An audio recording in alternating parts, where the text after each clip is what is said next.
पश्चिम Asia में Iran के खिलाफ इजरायल,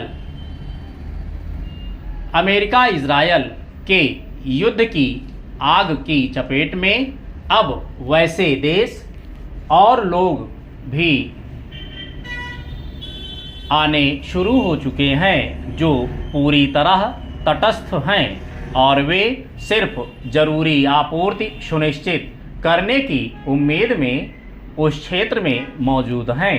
कायदे से आम लोगों की ज़रूरतों के मद्देनज़र अपनी ड्यूटी करने वाले अन्य देशों के लोगों को किसी भी पक्ष की ओर से निशाना नहीं बनाया जाना चाहिए, लेकिन हाल में अमेरिका ने इस मामले में जिस तरह की लापरवाही और मनमानी दिखाई है, उससे यही लगता है कि उसे सामान्य स्थिति के बहाल होने की कोई फिक्र नहीं है।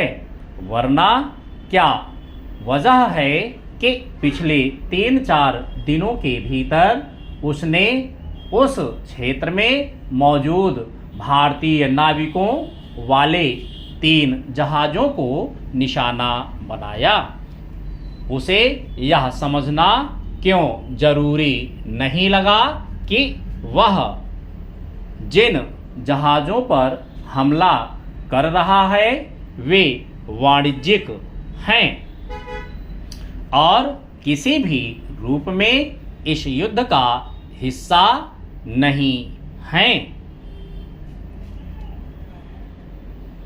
गौरतलब है कि ओमान तट के पास एक वाणिज्यिक जहाज सेट्टेबेलो पर अमेरिका की ओर से किए गए एक हमले में 3 भारतीय नाविकों की जान चली गई।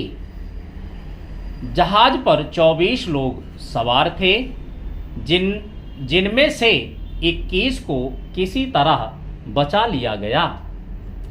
इससे पहले सोमवार को मारिवेक्स नाम के तेल टैंकर पर भी हमला किया गया था, जिसके बाद भारतीय नाविकों ने मदद के लिए आपात संदेश भेजा था।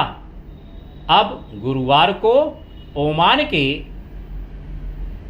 शिनाश बंदरगाह के पास एक वाणिज्यिक जहाज MT जलवीर पर भी हमला किया गया। हालांकि इन दोनों घटनाओं में सभी नाविकों को बचा लिया गया।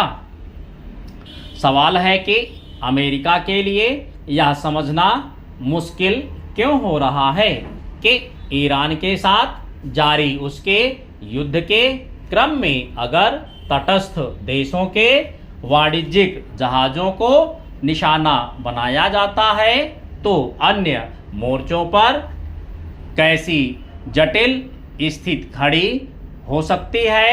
दुनिया के कई देश पहले ही गंभीर ऊर्जा संकट का सामना कर रहे हैं। जिन वाणिज्यिक जहाज़ों पर हमला किया गया वे किसी भी रूप में युद्ध का हिस्सा नहीं थे, मगर बिना किसी मजबूत आधार या उकसावे के अमेरिका ने हमला किया। शायद उसे अब यह सोचने की ज़रूरत है कि उसके रवैये और जिद का हासिल क्या सामने आ रहा है। यह बेवजह नहीं है कि भारत ने हमले और उसमें नाविकों के मारे जाने पर अमेरिकी दूतावास के प्रभारी अधिकारी को तलब कर अपनी तीखी आपत्ति दर्ज की।